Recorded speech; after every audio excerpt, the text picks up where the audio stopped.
नमस्कार स्टूडेंट्स, आज हम अपने लेक्चर के साथ understanding the subjects and discipline में हमारा जो यूनिट 3 का हमारा लास्ट क्वेश्चन चल रहा है, जिसका कि हमारा टॉपिक है relevance tool of philosophy in present time.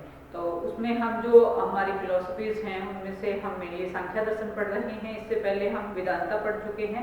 Vedanta के बाद जो मेन हमारी सांख्य फिलोसफी है, हम उस पर इससे पहले 2 लेक्चर पढ़ चुके हैं। आज जो है हमारा ये जो लेक्चर है, लेक्चर नंबर 10, इसके अंदर हमने क्या करना है, आज हमने पढ़ना है कि जो कंट्रीब्यूशन है हमारे सांख्य फिलोसफी का एजुकेशनल प्रैक्टिस के रूप में, उसको हम अध्ययन करने जा रहे हैं कि contribution of the Sankhya philosophy in educational practice, की क्या योगदान है शिक्षा का। और क्वेश्चन जो है आपका इस प्रकार से भी आ सकता है कि जैसे एग्जामिनर आपसे पूछता है कि what is Sankhya philosophy and what is the meaning of Sankhya philosophy, है ना। और सांख्य फिलोसफी का अर्थ बताइए आप, और इसके साथ साथ क्या है, आपसे ये भी पूछा जा सकता है कि what is the importance of in syllabus educational AIIMS, teacher, teaching method, student discipline and educational importance, है ना। क्वेश्चन आपका इस प्रकार से पूछा जा सकता है। अगर हिंदी में मैं आपको बताऊं तो क्वेश्चन आपका बनेगा कि सांख्य दर्शन क्या है, सांख्य दर्शन का शिक्षा के अंदर क्या योगदान है, और जो सांख्य दर्शन की जो शैक्षिक पद्धतियां हैं उसका क्या महत्व है। सांख्य दर्शन का जो पाठ्यक्रम के साथ आप लगा के चलिए, इसको मान के शैक्षिक उद्देश्य किस प्रकार के होने चाहिए, पाठ्यक्रम किस प्रकार का होना चाहिए, टीचर किस प्रकार का होना चाहिए, जो टीचिंग मेथड्स हैं वो किस प्रकार के होने चाहिए, और इसके साथ साथ डिसिप्लिन किस प्रकार का होना चाहिए सांख्य फिलोसफी के अकॉर्डिंग, किसमें, एजुकेशन में। ठीक है, तो क्वेश्चन आपका किसी भी प्रकार से पूछा जा सकता है, और ये क्वेश्चन काफी स्कोरिंग और काफी जो है वो अच्छा क्वेश्चन है एजुकेशन के हिसाब से।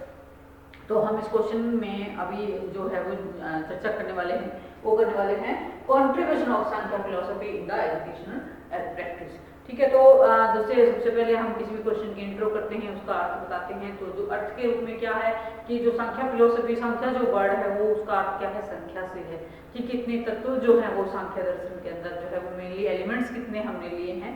तो ये, और जो इसके प्रणेता हैं वो कौन है, वो हमारे हैं कपिल मुनि जी हैं। ठीक है, तो उन्होंने क्या किया है, उन्होंने जो सांख्य फिलोसफी के आगे बढ़ाने में, सांख्य फिलोसफी के निर्माण में बहुत अधिक अपना योगदान दिया है। और वो ये कहते हैं कि जो सांख्य फिलोसफी है इसका हमारे एजुकेशन के अंदर बहुत अधिक इंपॉर्टेंस है आज के सिनेरियो के अंदर, है ना। क्योंकि हम कब पढ़ रहे हैं, हम इन फिलोसफीज को पढ़ रहे हैं इन द प्रेजेंट टाइम, कि आज का जो टाइम है, उस आज की जो शिक्षण विद्या है, आज का जो टीचिंग का तरीका है हमारा, उसके अंदर सांख्य फिलोसफी कहाँ अपने आप को स्टैंड कर पा रही है। ठीक है, तो देखिए अब जो है अद्वैत वेदांत के पश्चात क्या है, जो हमारा हिंदुओं का मुख्य दर्शन है वो क्या है, वो सांख्य है। और सांख्य किस प्रकार का दर्शन है, द्वैतवादी दर्शन है। मैंने जैसे इससे पहले वाले लेक्चर में भी बताया था कि जो हमारा सांख्य है वो क्या है, द्वैतवादी वहां पर आधारित है।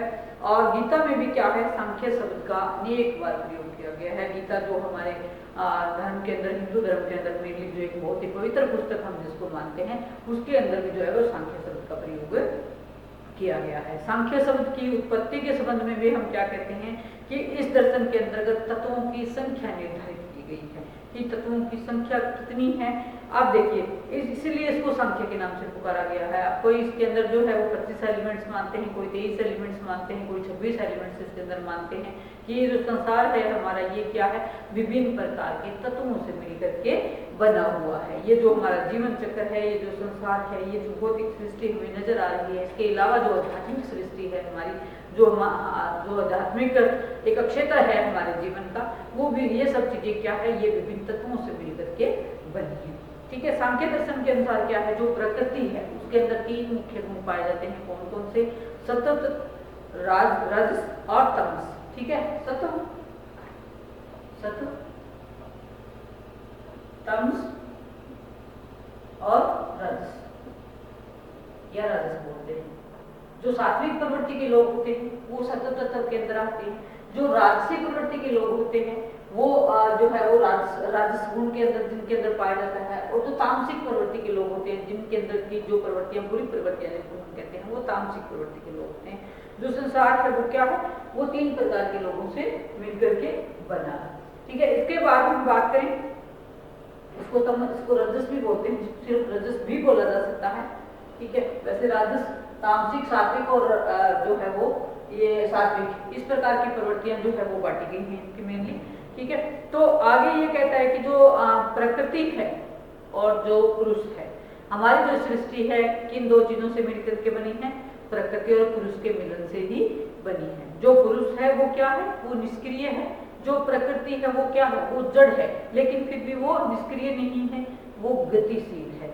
और जब प्रकृति और पुरुष दोनों के जो संसर्ग से क्या है, ये संसार बनता है। और क्या है? संसार के अंदर जो विभिन्न जीवों की उत्पत्ति होती है और जो हमारी सांसारिक सृष्टि है वो उसका निर्माण होता है। ठीक है। अब अगर इसके आगे हम चलते हैं कि कंट्रीब्यूशन की बात हम कर रहे थे कि शैक्षणिक जो पद्धतियां हैं हमारी, उसके अंदर इसका क्या योगदान है। तो सबसे पहले अगर हम बात करें इसके अंदर शिक्षा के उद्देश्यों की, अगर हम बात करते हैं तो जो शिक्षा के मेन उद्देश्य हैं हमारे, दो उद्देश्य इसमें मुख्य रूप से शामिल किए जाते हैं। शिक्षा के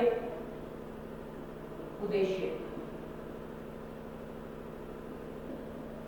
दो मेन उद्देश्यों की हम इसमें बात करते हैं। पहला है हमारा प्राइमरी ऑब्जेक्टिव, प्राथमिक उद्देश्य, प्राथमिक उद्देश्य, और दूसरा इसमें हमारा शामिल किया जाता है उद्देश्य। प्राथमिक उद्देश्यों को भी हमने क्या है अभी 3 भागों में मुख्य रूप से बांटा है। ठीक है। और दूसरा हमारा है इसमें शिक्षा के अन्य उद्देश्य, शिक्षा के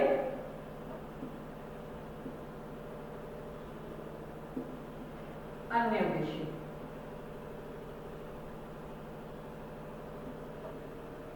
देखिए, जो प्राथमिक उद्देश्य हैं शिक्षा के वो कौन कौन से हैं?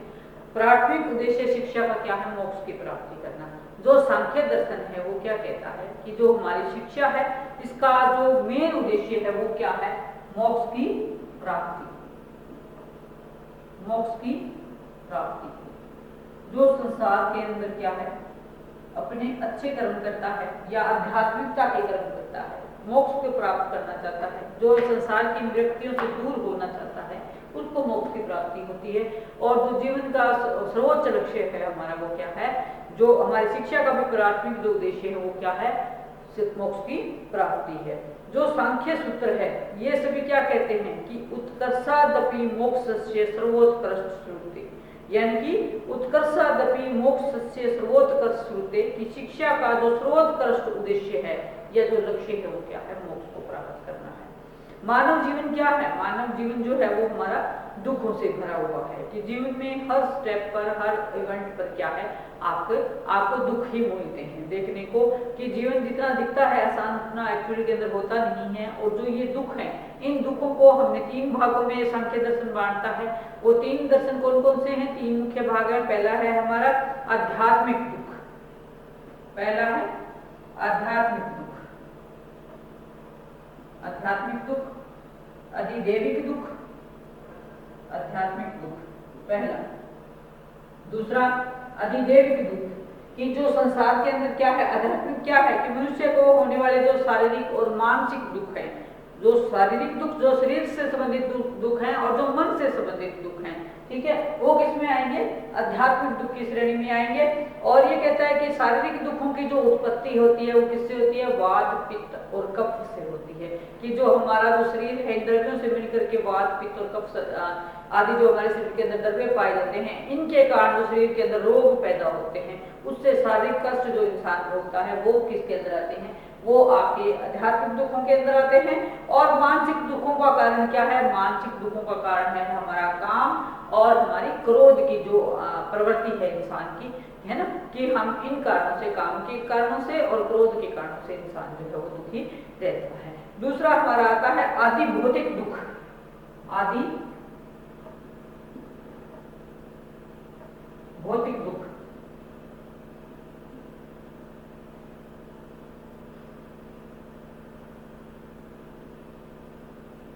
ठीक है, भौतिक शब्द जैसे नाम से ही क्लियर है कि जो फिजिकल मटेरियल है संसार के अंदर, संसार जिन चीजों से मिलकर के बना है उसके अंदर जो मटेरियल है वो क्या है? भौतिकता है। भौतिक हम किसके पीछे अंधाधुंध दौड़ते चले जाते हैं? भौतिकता के पीछे जुड़े होते हैं। ये जो संसार के अंदर जो चीजें हमें दिखाई दे रही हैं, जो हमें लुभा रही हैं, अट्रैक्ट कर रही है, ये भौतिक चीजें ही तो हैं सारी, जिनके पीछे हम सारा दिन घूमते रहते हैं ना, कि हमें ये भी चाहिए, वो भी चाहिए, ये लेना है, वो लेना है, ये करना है, ये सब चीजें, ये क्या है? तो ये भी हमारे दुखों का कारण है।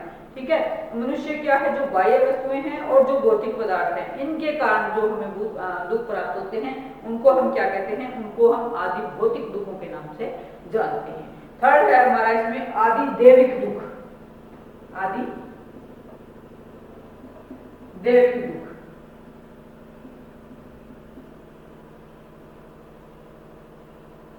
कि जो देवीय शक्तियों के कारण दुख हमें इंसान को भोगने पड़ते हैं उनको हम क्या कहते हैं, आदि दैविक दुखों का नाम हम देते हैं। जैसे कि क्या है, कई बार हम देखते हैं कि बहुत ज्यादा अकाल पड़ जाता है, कई बार बहुत ज्यादा वर्षा हो जाती है, कई बार बहुत ज्यादा क्या है ओलावृष्टि हो जाती है, कहीं पर भूकंप आते हैं, कहीं पर तूफान आते हैं, सुनामी आती हैं। तो वो क्या है, वो कोई ना कोई शक्ति है या कोई ना कोई दैविक शक्तियां हैं जिसके कारण इस संसार के अंदर या इस सृष्टि के अंदर इस प्रकार का संचालन होता है। तो वो भी क्या है, उससे जो है वो व्यक्ति दुखी होते हैं, है ना। तो ये जो तीन दुख हैं संसार के अंदर कहता है, जो हमारे प्राइमरी ऑब्जेक्टिव क्या है, हमारा मोक्ष की प्राप्ति है। और मोक्ष की प्राप्ति के लिए हमें क्या है, हमें जो है वो प्रयास करते रहना चाहिए। लेकिन जो हमारा जीवन है वो क्या है, वो इन दुखों से घिरा रहता है। कौन कौन से दुखों से घिरा रहता है? फर्स्ट आपका आध्यात्मिक दुख, दूसरा आपका आदि भौतिक दुख और तीसरा आपका आदि दैविक दुख। मनुष्य जब इन दुखों से अपने आप को मुक्त कर लेता है तब उसका क्या होता है, तब उसको मोक्ष की प्राप्ति हो जाती है ना। कि उस पर सुख और दुख का कोई प्रभाव ना पड़े। एक ऐसी अवस्था, मोक्ष क्या है, एक ऐसी अवस्था कि व्यक्ति पर दुखों और सुखों का कोई प्रभाव ना पड़े और व्यक्ति उनको अंदर क्या है, एक सिमिलर लेके चले सब चीजों को, कि इनमें कोई फर्क नहीं है। और सांख्य दर्शन क्या कहता है, कि सांख्य दर्शन कहता है कि इन सब दुखों से छुटकारा पा करके व्यक्ति जो है वो मोक्ष की जो स्थिति है उस तक पहुंचने का मुख्य साधन है। ठीक है, इन दुखों से छुटकारा पाना जो है वो मुख्य साधन क्या है, मुख्य साधन क्या है इन छुटकारा पाने के लिए? ज्ञान। ज्ञान कैसे लेंगे हम? शिक्षा के माध्यम से। जब हमें ज्ञान की प्राप्ति हो जाएगी कि संसारिक जो जिन चीजों में हम जीवन अपना गुजार रहे हैं उनके इस ज्ञान की जब हमें प्राप्ति हो जाएगी कि हमारा उद्देश्य ये नहीं है, हम ये जानते हुए भी अनजान बन जाते हैं कि हमारे जीवन का ये उद्देश्य नहीं है, लेकिन फिर भी हम इसके लिए प्रयास नहीं करते हैं। एक्चुअली में कंडीशन यही होती है हमारी, है ना। लेकिन सांख्य दर्शन क्या कहता है? सांख्य दर्शन कहता है कि जो मोक्ष की प्राप्ति है ना, उसका साधन क्या है? ज्ञान है। जिस व्यक्ति को ज्ञान होगा, ठीक है, और वो ज्ञान कैसे होगा? शिक्षा के द्वारा ज्ञान प्राप्त होगा। तो जो ज्ञान है, ज्ञान से व्यक्ति क्या है, मोक्ष के प्राप्ति की तरफ अग्रसर होता है। ठीक है, शिक्षा का उद्देश्य क्या है? मनुष्य को इन दुखों से मुक्ति दिलाना और साथ ही साथ क्या है, अज्ञानता और जो अविद्या है। एक चीज देखिए, इन दुखों का कारण क्या है? इन दुखों का कारण एक तो आपका हो गया मेनली अज्ञानता हो गई कि हमें ज्ञान नहीं है, किसी को भी ज्ञान होते हुए भी क्या है, हम अज्ञानता की इन चीजों के पीछे भागते रहते हैं, है ना। तो जो अज्ञानता है हमारी, और दूसरा क्या है? अविद्या। कहने को हम विद्या ग्रहण करते हैं लेकिन फिर भी हमारे दिमाग के अंदर क्या है, हम विद्या, जो विद्या हमें ग्रहण करनी चाहिए उस विद्या की तरफ फोकस न करते हुए हम माया रूपी जो अंधकार है, ठीक है, उससे हम बाहर नहीं निकल पाते हैं। वो किस कारण से है? वो अविद्या के कारण से है। ठीक है स्टूडेंट्स, तो जो अज्ञान रूपी अंधकार से ज्ञान रूपी प्रकाश की ओर हमें उन्मुख कर दे, ऐसी शिक्षा जो है वो होनी चाहिए। और ऐसी शिक्षा को प्राप्त करना क्या है, हमारा उद्देश्य है। दूसरा, अब हम दूसरे मेन ऑब्जेक्टिव की तरफ चलते हैं। जो शिक्षा का हमारा मेन उद्देश्य, पहला हमारा प्राइमरी ऑब्जेक्टिव, दूसरा हमारा क्या है, शिक्षा के जो अन्य उद्देश्य हैं सॉरी, पहला क्या है, अन्य उद्देश्य क्या है? सत्यम शिवम सुंदरम को एक शाश्वत मूल्यों का अवबोध कराना। कि जो मूल्य हैं हमारे कौन कौन से? सत्यम शिवम सुंदरम।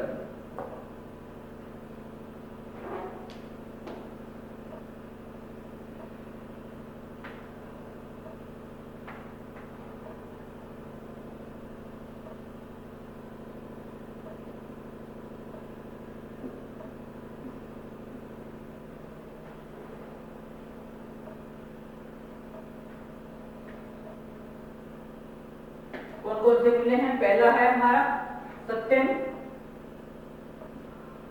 शिवम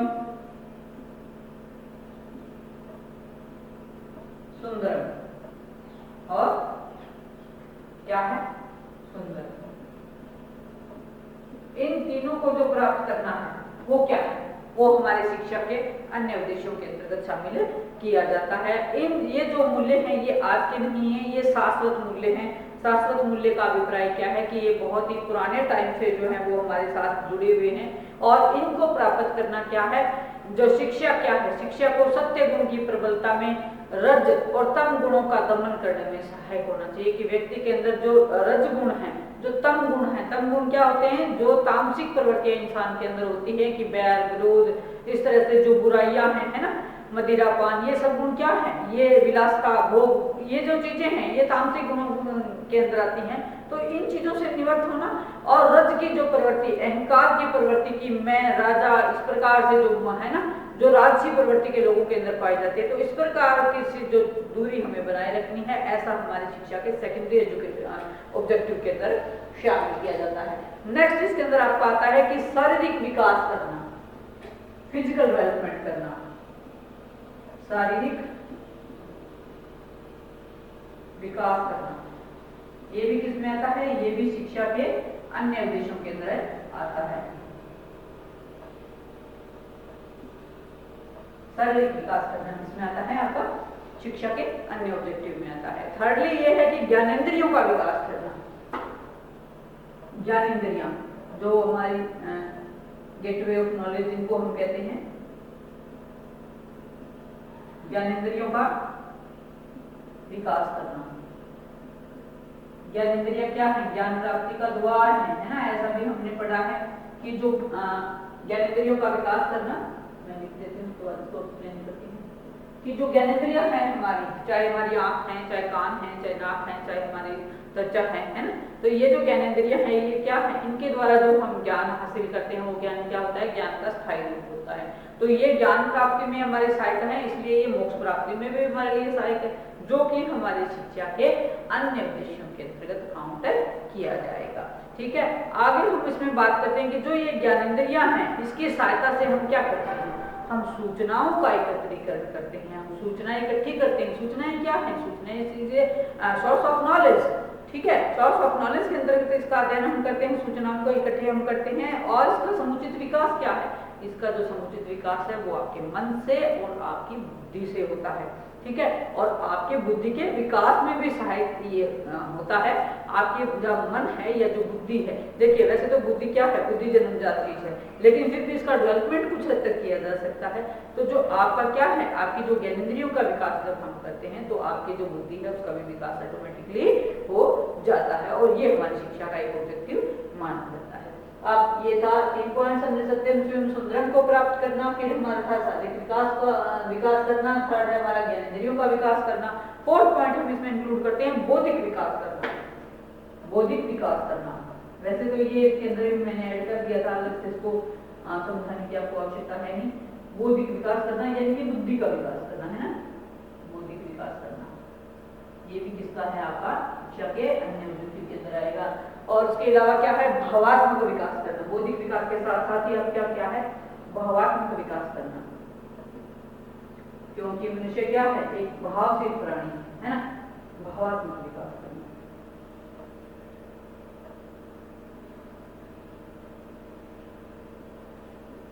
ये आपके इसमें आ गया, ये आपके शिक्षा के ये जो मेन ऑब्जेक्टिव थे जो हमने प्राप्त करने हैं, शिक्षा के प्राइमरी ऑब्जेक्टिव्स में हमने पढ़े कि दुखों से मुक्ति, मोक्ष प्राप्ति, और शिक्षा के जो सेकेंडरी उद्देश्य हैं हमारे वो क्या है, ये जो उद्देश्य मैंने जो आपको अभी 5 करवाए हैं। ठीक है, ये बढ़े। अब बात करते हैं जो सांख्य दर्शन है और जो पाठ्यक्रम है, क्यूरिकुलम की अगर हम बात करें तो क्यूरिकुलम जो है वो किस प्रकार का होना चाहिए, देखिए है ना, क्योंकि जो क्यूरिकुलम है वो क्या होता है, हमारी जिसको हम क्या कहते हैं, दौड़ को प्रदान करते हैं, कि जो जिसको पढ़ करके हम क्या करते हैं, आगे बढ़ते हैं, है ना। तो जो क्यूरिकुलम है हमारा वो किस प्रकार का होना चाहिए, देखिए हम थोड़ा सा बात करते हैं इसमें कि जो मुख्य रूप से 3 मुख्य बातों पर ये बल देता है, कौन कौन से, ये तो हो गए हमारे शिक्षा के उद्देश्य।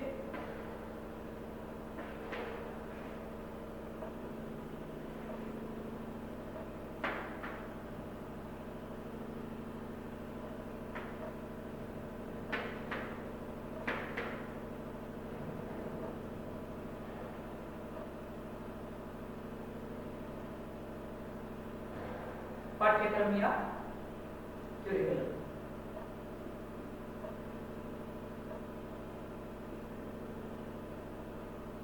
पाठ्यक्रम या क्यूरिकुलम। क्यूरिकुलम देखिए, क्यूरिकुलम जो है वो क्या है, छात्रों को हमें सामान्य ज्ञान से परिचित करवाना है ना। छात्रों को सामान्य ज्ञान से परिचित कराने में आपका क्या रहेगा कि जो बच्चे हैं उनको हमारी शिक्षा का उद्देश्य क्या है, इस चीज से हम उसको वो करवाएं, अभ्यास करवाएं बच्चे को कि मोक्ष की प्राप्ति ही अगर हमारे जीवन का उद्देश्य है, तो इस सामान्य परम सत्य से बच्चों को हम परिचित कराएं। दूसरा, छात्रों की जो समस्त मानसिक शक्तियां हैं उनका अधिक से अधिक विकास हम करने का प्रयास करें कि बच्चा जो है वो मेंटली अपने आप को डेवलप करे, और जो है क्या है मेच्योर, जो परिपक्वता जिसको कहते हैं कि जो परिपक्वता का कंसेप्ट होता है ना, कि बच्चा जो समझ जाए हर चीज को अपनी एज के हिसाब से, तो उन चीजों को उन्नत करना हमारे क्यूरिकुलम का उद्देश्य होना चाहिए। और इसके साथ क्या है, छात्रों में जो व्यवहारिक जीवन यापन के लिए जो क्या है, हमें जो शारीरिक और मानसिक कौशल, ठीक है, उनका जो है वो क्या करना, उनका ज्ञान बच्चे को करवाना कि किस प्रकार से हम जो है वो अपना फिजिकल डेवलपमेंट करें, किस प्रकार से हम अपना मानसिक डेवलपमेंट करें, किस प्रकार से क्या है फिजिकल, मेंटल और इसके साथ साथ इमोशनल डेवलपमेंट है हमारा, मोरल डेवलपमेंट है हमारा, है ना। तो जो ओवरऑल डेवलपमेंट की हम बात करते हैं, तो वो भी क्यूरिकुलम क्या करता है, क्यूरिकुलम हमारी उस काम में मदद करता है कि हम जो है वो क्यूरिकुलम के माध्यम से छात्रों को क्या बनाएं, छात्रों को इस योग्य बनाएं कि वे किसी न किसी व्यवसाय को अपना सके, और व्यवसाय में क्या है अपने आप को समृद्ध कर सके अपनाने में, ताकि उनका जो जीवन यापन है वो इजीली जो है वो चल सके। तो स्टूडेंट्स, ये था हमारा आज का कंसेप्ट, जिसमें हमने शिक्षा के उद्देश्यों के बारे में पढ़ा, और थोड़ा सा जो है हमने क्यूरिकुलम का जो मेन ऑब्जेक्टिव है उसके बारे में पढ़ा। क्यूरिकुलम को हम आगे और ज़्यादा जो है वो इनकी अवस्थाओं के अकॉर्डिंग भी जो है वो आगे पढ़ेंगे। अब इस लेक्चर में इतना ही।